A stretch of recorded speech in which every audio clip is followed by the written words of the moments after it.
I worry about today even, there's over 5 million undiagnosed neurodivergent souls in the U.S. They are having the same type of encounters with police, with lawyers, and with judges. And all of those encounters are fraught with opportunities for misunderstandings and misjudgments. So I'm hoping that the book serves a purpose of awareness, maybe better training for police and lawyers. I know judges that would get mad at you just for not looking at you in their eye. And that's very often. Now, Alvin never really had that issue, but many people on the spectrum do. That could affect their sentence right there, just because a judge gets his or her feelings hurt.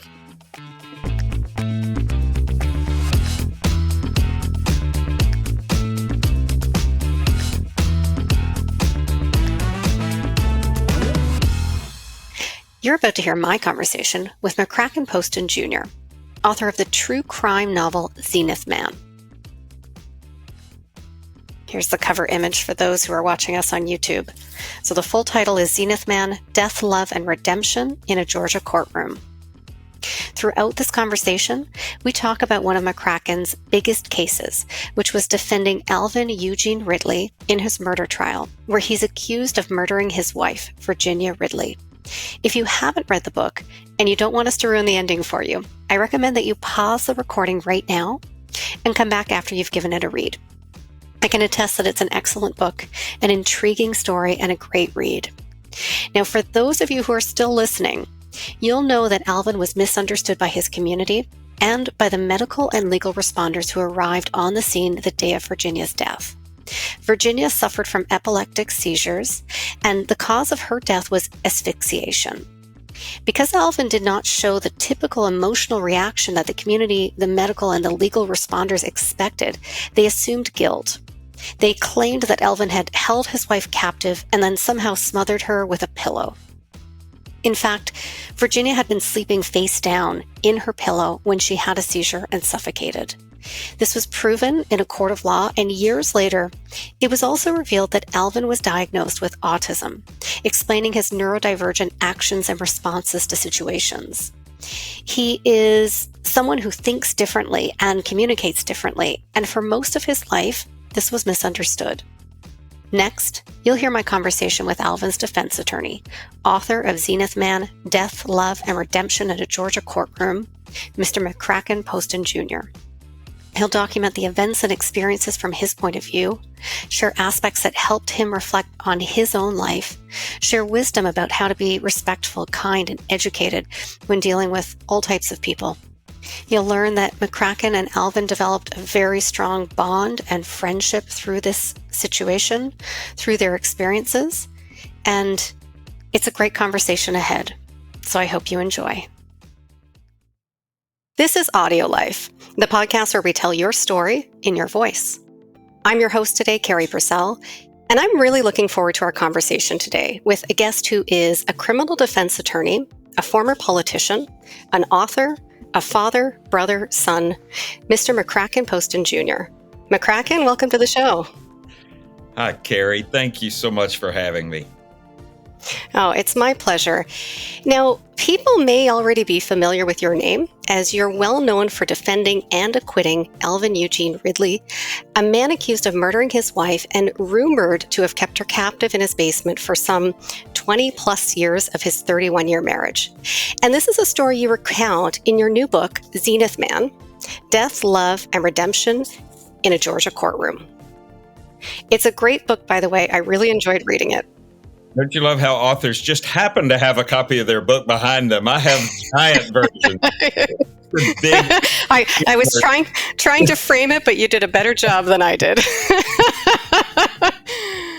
I'm at New York City at Thriller Fest, which is a writers' conference, and I'm a little bit of the oddball because it's true crime, what I wrote, and but I think there's a lot of crossover in mystery thriller writing and true crime, although I'm just sticking to true crime for right now. Okay.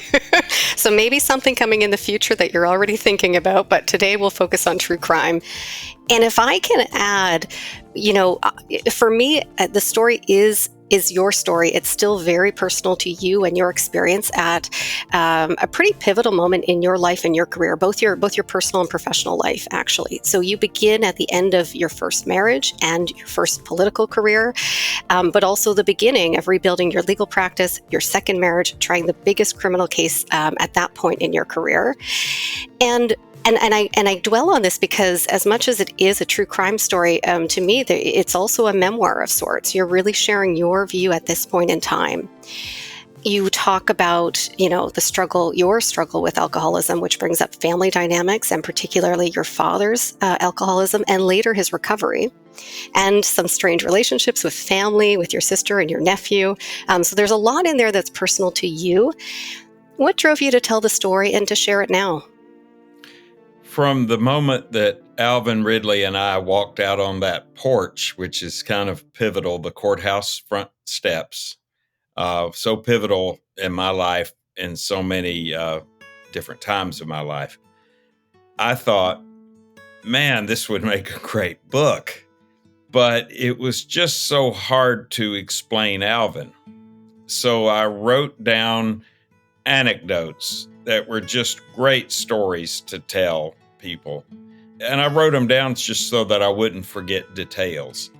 And so I had several strings that eventually could be wound into one narrative thread, but I preserved them.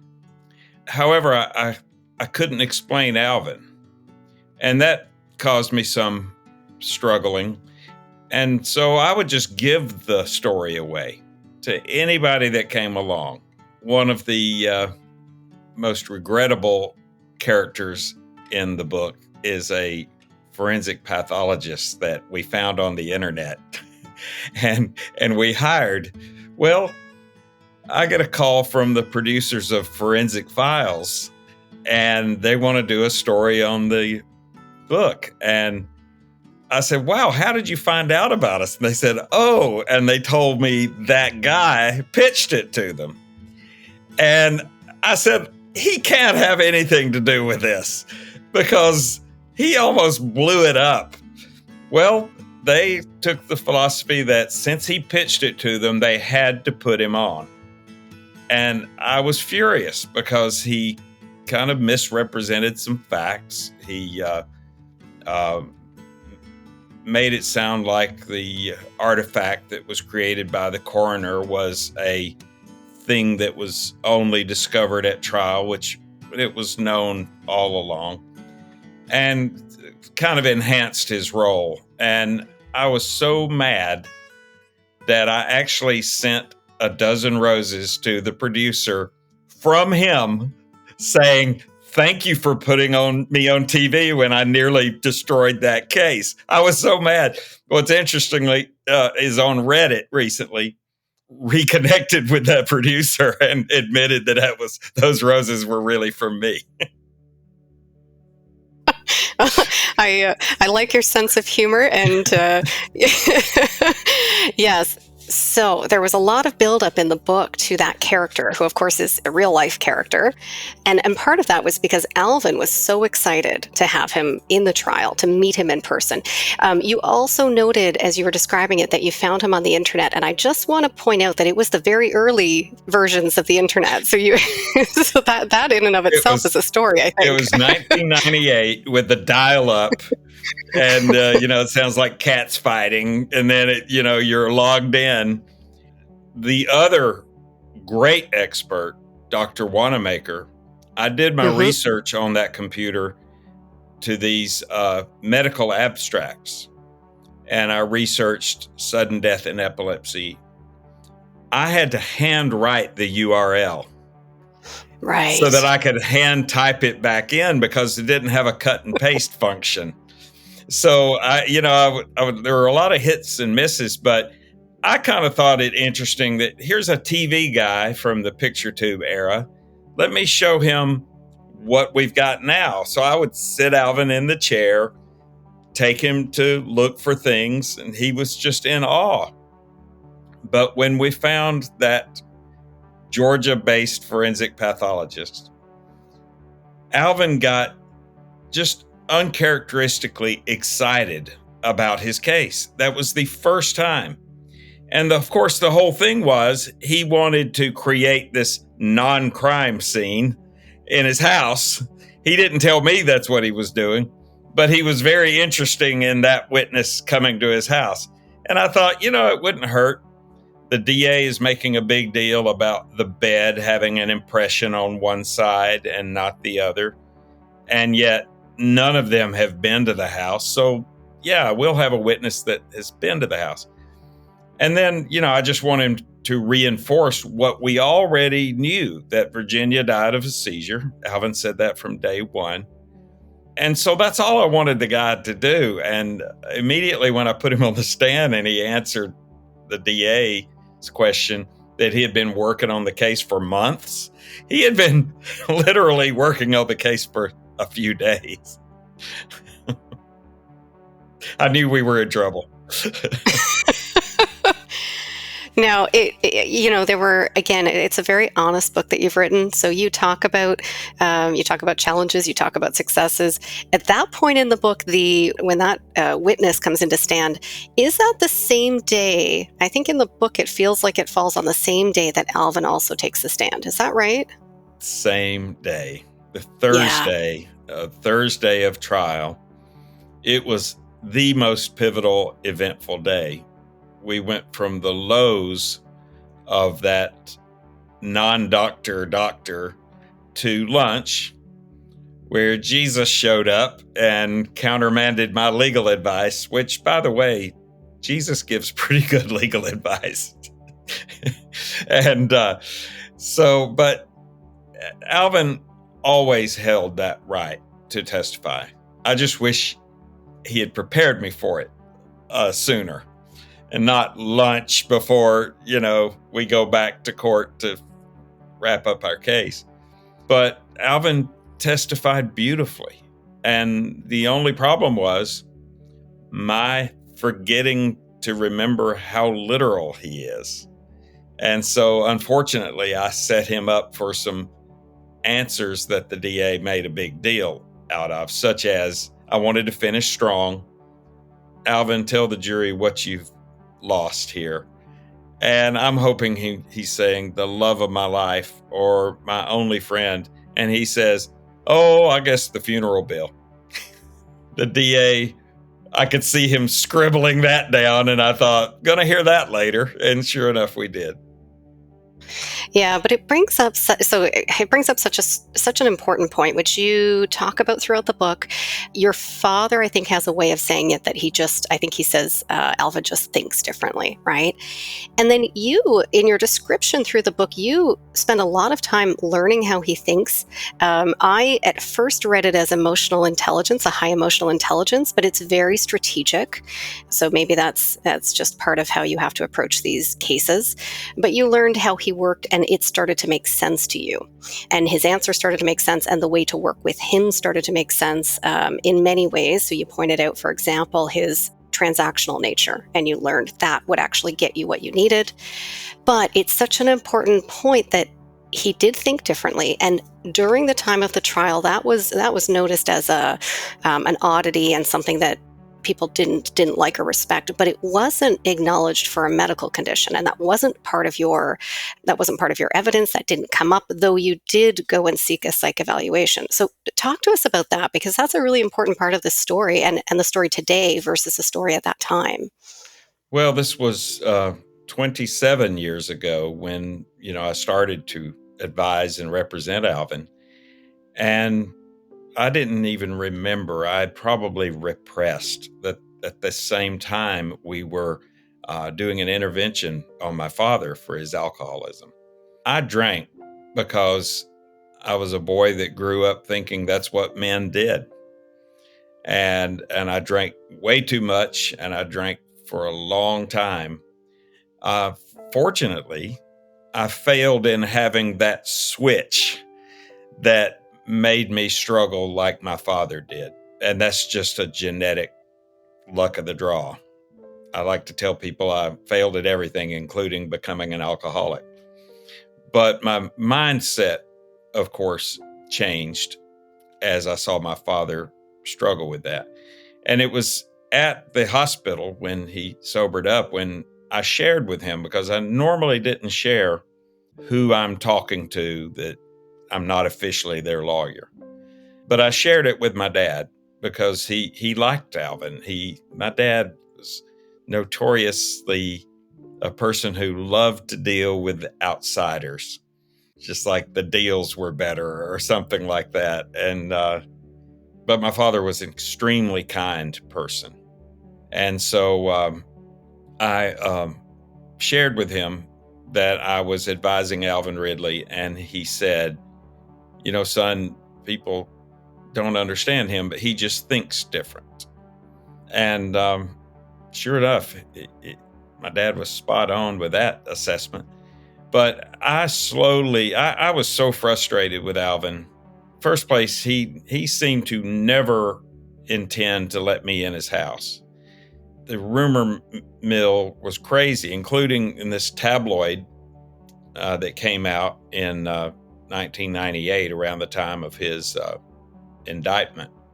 And it flew off the supermarket shelves and, I guess nationwide. And, it said that the house had bars on it, like basically made it sound like a prison. And I knew from seeing it from the outside that there were no bars.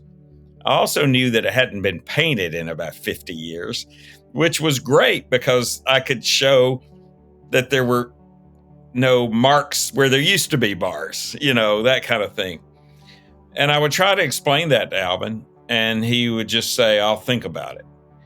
Well, then I finally, because I got tired of hearing these roadside calls in the middle of the night where he's screaming at me from some, hard to hear phone booth, I offered to put a phone in his house again and pay for it. And he saw, I guess, that I was way too excited. And when, of course, I show up with the repair installer, Alvin immediately decides to have the phone installed on his porch, thereby denying me access and changing the game. So he was so difficult that more than once I thought, I can't do this. I just am setting myself up for another big loss. And you have to understand, I lost the congressional race, and I'm okay with that. I'm a big boy, but it was hurtful because I didn't even win my own county. This was a sea change in Georgia, in North Georgia. I was the Democratic nominee, and the incumbent congressman was elected twice as a Democrat, but switched parties. So I was kind of put out with that. I also went through my first divorce. And then I had this kind of presidential appointment dangled out, one that I didn't even ask for, but it's kind of offered to me, and then withdrawn almost immediately when the U.S. senator realized that I would not be a popular choice. And so, I just done nothing but lose. And so, my gut and my father kind of caused me to advise Alvin. But what did I have on my hands? Because he would just end up screaming at me. Yeah. And now I understand, of course, we didn't know 25 years ago that Alvin is autistic, only because a juror suggested it, who had become a nurse 3 years ago. And immediately the scales fell from my eyes, and I knew it the minute she said it, that of course he is. But I took him to Atlanta, fortunately for Alvin, and he allowed me to share it with people in the community and on social media. The community started warming up to him. And it's amazing just what a difference that alone makes. The suspicion, not only did we all have a problem interpreting Alvin was having a problem interpreting us all along. And there's something that cuts through all of that, and that's just kindness. Alvin is always ready to accept kindness and donations. I found letters from several churches in his house saying, Mr. Ridley, I think we've given you enough money to fix your mother's roof 10 times over. Please stop asking for more money. Well, he would move on to another church. So I had that problem, is the perception that he was a bit of a con man.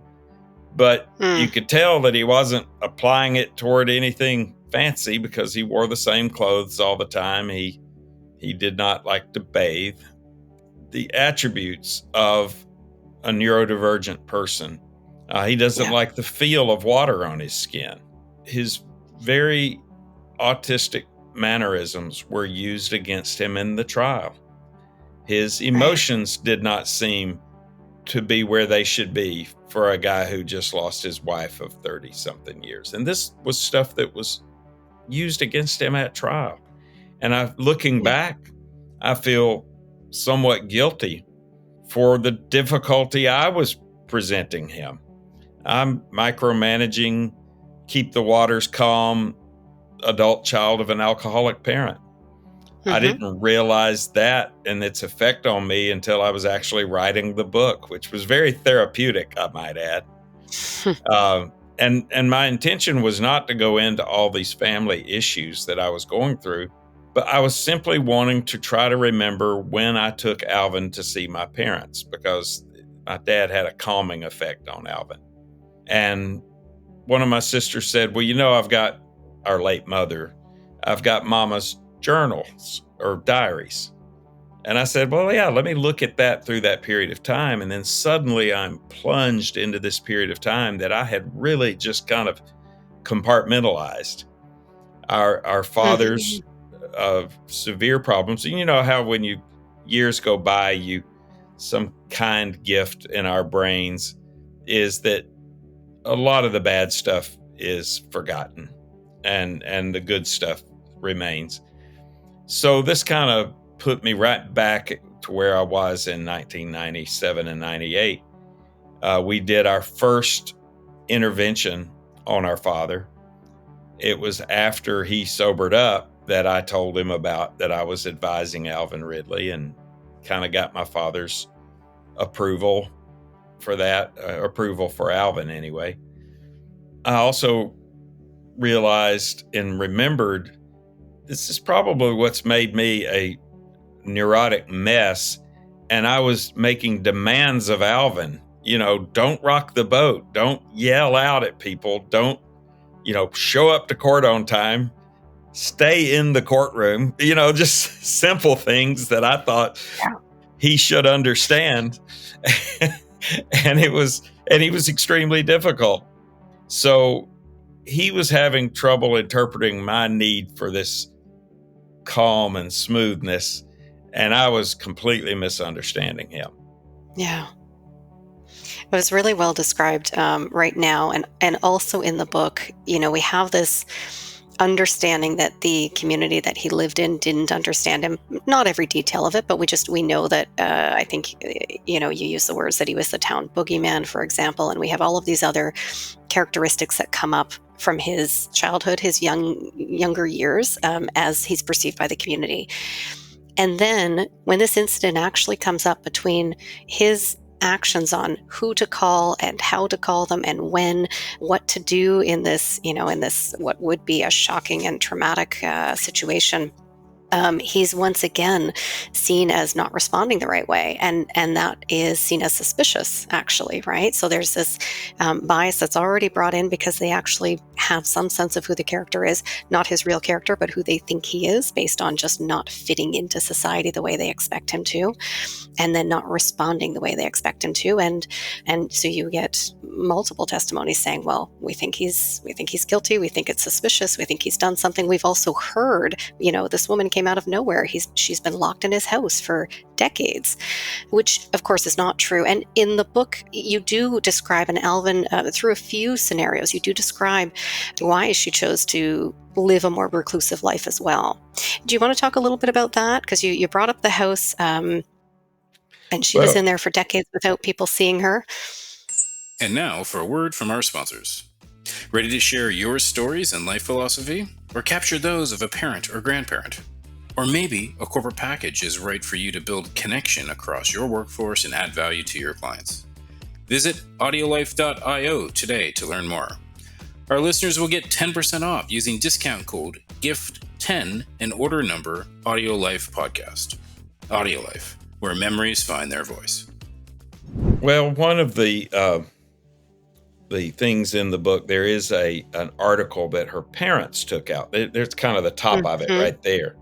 An article in both the Catoosa County, Georgia Weekly and the Chattanooga, Tennessee Daily papers that said, "Parents seek married daughter," with her photo. And it was just unusual because it was 1968, December of 1968. And they're claiming, she was last seen with her husband, Alvin Ridley. And you can imagine how odd that would be in a community newspaper, that here this lady is missing and she's married to Alvin. And at that time, they were living in the little public housing 2-bedroom unit. Well, Alvin is so obsessed and with all these ancient slights against him and the ensuing litigation that he brought, including their ultimate eviction from their public housing apartment. The problems started when Virginia's parents, this is the Bible Belt, this is the buckle of the Bible Belt, extremely religious, and they basically conduct a raid on their apartment thinking that they might have beer in there. And that so offended both Alvin and Virginia. Meanwhile, an outside force, the housing authority manager, let the exterminator in, who came in on Virginia while she was taking a bath and who hung around to make somewhat suggestive requests of her to go riding around, which is apparently a euphemism that Alvin uses all the time. To go riding around with somebody means, you're going to do something else. And Alvin and Virginia's response, instead of anger, it was, okay, we're going to avoid these people. And so little by little, Virginia would leave with Alvin. I have met some people that said she stayed out in the truck when he was working on their TV. I have now met people, they weren't coming forward 25 years ago, who were saying, oh, he used to drop her off at my grandmother's house and she would spend the whole day with her.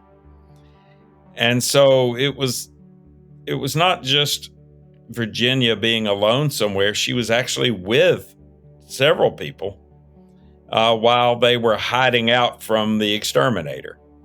I tried not to use the name of the company in the book, but in one of Virginia's writings, she mentions, the name of the company.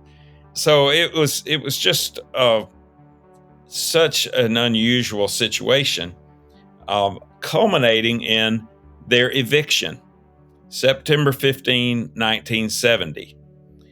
Their eviction that was elevated to a jury trial because that's what Alvin does. He makes a big 3-ring circus out of it.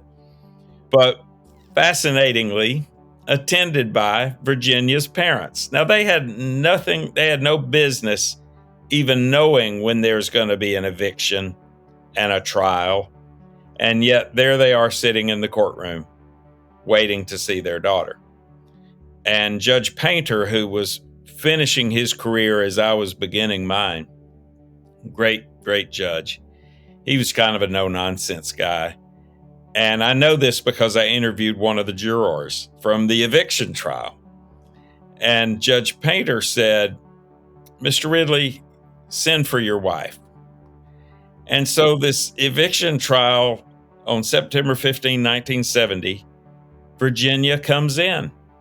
And she's escorted back to Judge's chambers with her parents and with Alvin's father, but Alvin was not allowed to go. And I guess they just wanted to see, is Alvin really controlling this person? After getting to know Alvin and after getting to know Virginia through her writings, I think Virginia was the controlling party in that relationship. I think she actually wrote a lot of the pleadings in their multiple civil cases. And she certainly carried the flame for all the slights that Alvin experienced in the world. She would dutifully report them in her journals. Now, of course, that was a huge surprise in the trial that Virginia constantly wrote. And only because of a turkey plate my parents gave me and told me to take to Alvin on Thanksgiving, which is the last place I wanted to be, only because of that transactional nature of Alvin, when I show up with a turkey plate on Thanksgiving, I think he really felt like he needed to give me something. And he knew what I wanted, even though that wasn't my intention that day. I didn't have a camera. I just said, Alvin, my parents wanted you to have it. And I wasn't asking to come in. And he said, just a minute. He shut the door and I heard him do some things. And he came back and he said, come on in. And within 5 minutes, I discovered either on the wall or piled up in the next room what I estimate 15 to 20,000 writings, just filled spiral-bound notebooks, loose leaf, anything that would bear ink or pencil. And what's fascinating is that she was a very active observer of the world and a very active correspondent with federal authorities, including Richard Milhouse Nixon, the President of the United States. It's incredible. So I think we'll talk a little bit more about Virginia, but you just brought up that moment that you were let into the house for the first time. Again, the explanation that it was transactional in nature, and Alvin felt that he had to give you something back. But the reason that it's so pivotal in the story is you've been advising him and now representing him for a year, maybe over a year, and you have been asking to go into the house for the purposes of seeing the crime scene, of being able to collect evidence, which you found immediately. You mention this many times in the book at different points, that he's let in all kinds of other legal authorities. He's let in paramedics, he's let in the coroner, all of these people, anybody who asked was let in, but you were not. So, and there was a point in the story where I couldn't, where you brought it up again, and there's that question of, are you just taking a moment to vent, or is it really, is it really speaking back to who Alvin is and something more about his mental state or his emotional state? So talk to us a little bit more about getting in the house, the delays there, maybe the house itself. Well, it was not a pleasant house. I could tell from the coroner's photos that it was well kept then. But now Virginia having been gone 15 months, it was starting to get cluttered up. Right. By the time I got to see it. But that was part of Alvin's clutter, but he was, plastering a wall with her writings. Yeah. And, I immediately got excited. And as usual, when I showed excitement about something, he would put the brakes on. And so I said, Alvin, these writings are going to save you. Because that was the one nagging thing, was people would put it this way: did he lock her up for 30 years before he killed her? The only speculation was, did he lock her up for 30 years? That before he killed her was a given. And so I really was frustrated about that. And so when the surprise entry with the turkey plate was one of the earliest moments of transactionalism. The second moment of his transactional nature was when I tried to pray the advice into him that he needed to let me use those at trial. And of course, he would just kind of half eyes shut at the end of the prayer. He would say, I'll think about it. Well, that was the classic Alvin put off. I got that constantly about things that I wanted him to accomplish. And then, of course, he said, I had to do more than one thing. I had to copy them first so that I could share selected ones with the DA, the ones I wanted to use. And then I had to show up with originals. Now, I explained to Alvin that once we get the original introduced, I can substitute a copy for the court and let you have your originals back. Mm-hmm. Well, all he was concerned about was, well, let's break this down. First, to copy them, $200. And I was glad to pay. I write about Alvin's, and the state psychologist did catch this somatization, which is the psychological stress or whatever that makes you feel you have a specific physical ailment. Mm-hmm. Well, with Alvin, it was his head, neck, back, spine, tailbone. That's how he described it. It just the whole chain, spinal chain. And he would declare, well, the sheriff worried him off the roof. And just like they worried his father to death, they worried his mother to death, and they worried his wife to death, and they're killing him as well. So he wore this ridiculous soft neck brace. And that was just part of his dealing with that. And of course, the first day of trial, we forget it. And I have to send Lori, my secretary at the time, to Eddie Test Medical Supply down the street to get him a new neck brace. And of course, when the jurors are walking in, they see a lawyer putting a neck brace on his client. I look like the biggest sham lawyer in the world trying to get sympathy.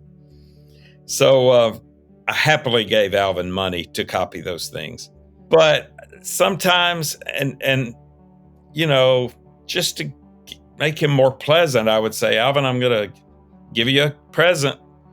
If you want to meet at Ingles, which was the grocery store, I'm going to buy you some groceries. And he would always react to something free. And at some point, he drive up to Ingles and he's getting out of his car and he just can barely walk.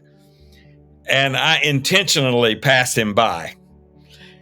He is running after me in a complete dead run because he doesn't want to miss me. But I kind of made him chase me around the parking lot a couple of times before I acknowledged that he was there.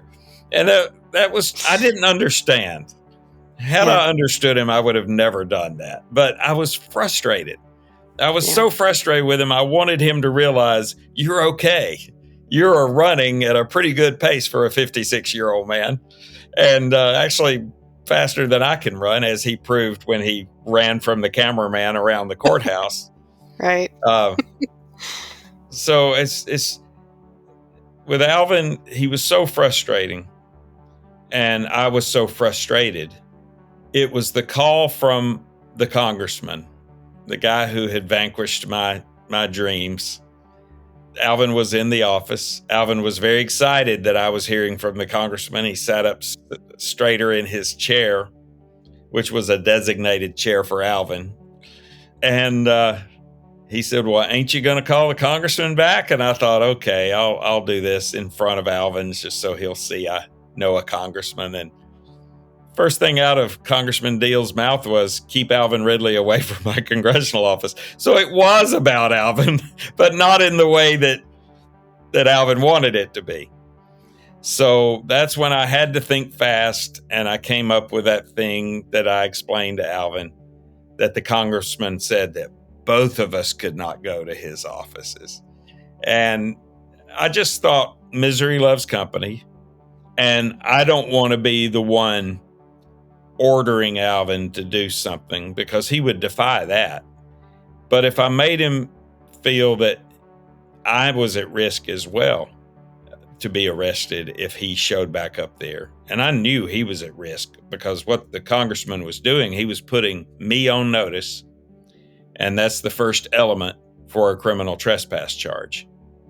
Once you're, the subject has been put on notice. So Alvin, whatever I said to him, Alvin took it perfectly, because it was no longer just him getting his feelings hurt or him feeling federal government was shutting down. Now he could say it was partially my fault. And he complied. And of course, I promised him to show him where the congressman lives. In order You mentioned is that after you won the case? Was that part of the transaction in that one? Well, actually, I'd never showed Alvin where the congressman lives because the congressman, as our governor, did some great things for convicted felons. And in a sense, I say everybody gets redemption in this book, including our former congressman. I'm pleased because at my age, I didn't like the idea of getting a publishing contract and writing a book that blasts people who were not able to answer back at the same level. So Yes. I really felt like it would just be wrong to do that. And especially some of these county office holders they've moved on to other offices and they've become very good public servants. We all had Alvin wrong, including myself.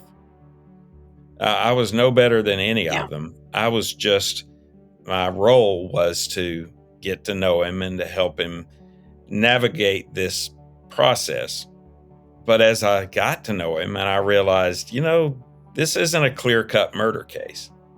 Mm-hmm. And if I can get over this unusual nature and help decode Alvin for a jury, perhaps they will give him the benefit of the reasonable doubt. Yeah, and that's exactly what you were able to do.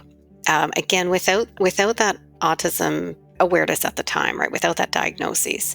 So now that we're telling this story in that light, so we're identifying some of these behaviors are just neurodivergent. You really got to understand how he thought and how to work with him.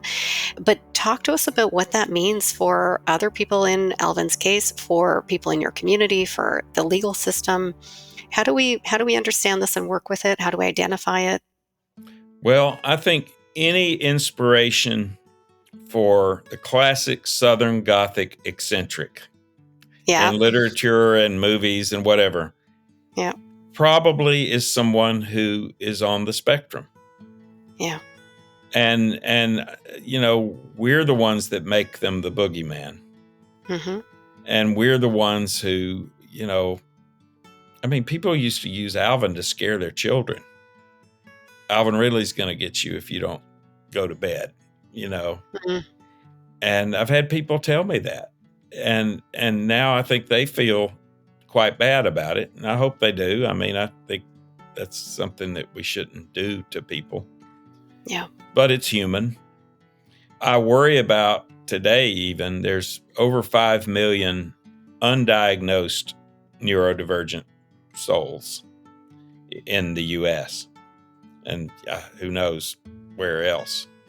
They are having the same type of encounters with police, with lawyers, and with judges. And all of those encounters are fraught with opportunities for misunderstandings and misjudgments, just like they happened with Alvin. So I'm hoping that the book serves a purpose of awareness, maybe better training for police and lawyers. By all means, I'm not saying that I mastered Alvin. And judges. I know judges that would get mad at you just for not looking at you in their eye. Sure. And that's very often. Now, Alvin never really had that issue, but many people on the spectrum do.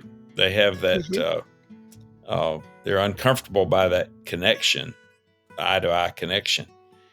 Mm-hmm. So that could affect their sentence right there.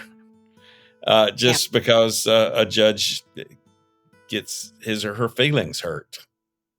Absolutely. Yeah. Well, I think you do. I think you do bring awareness. I think awareness, better training is incredibly important. I can understand the timing today, although maybe there's more in your personal story about what led you to tell the story today and not 10 or 20 years ago. Do you want to speak to that? Well, I tried. And of course, I gave the story away Forensic Files, American Justice, NPR's Snap Judgment, People Magazine, the Washington Post front page. And then years later, somebody else would approach me, like Fuji Television out of Japan.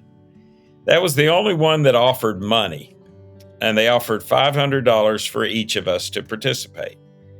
And then they said, we would like to go in his house. And I said, well, do this. Cut both checks for Alvin. Give him one of them. And then when you ask him to go in this house and he says no, give him the second one. It worked exactly. I am the Alvin Whisperer. I know exactly how he operates. And Alvin brags, and those checks took. In other words, they were good. And, and he couldn't believe somebody gave him $1,000 just to come into his house and talk to him about the story. Well, it was that meeting that I realized Alvin's house is really getting cluttered. It's getting a bit over the top. So Alvin is 82 now, and I'm really working on him to try to let me declutter the place.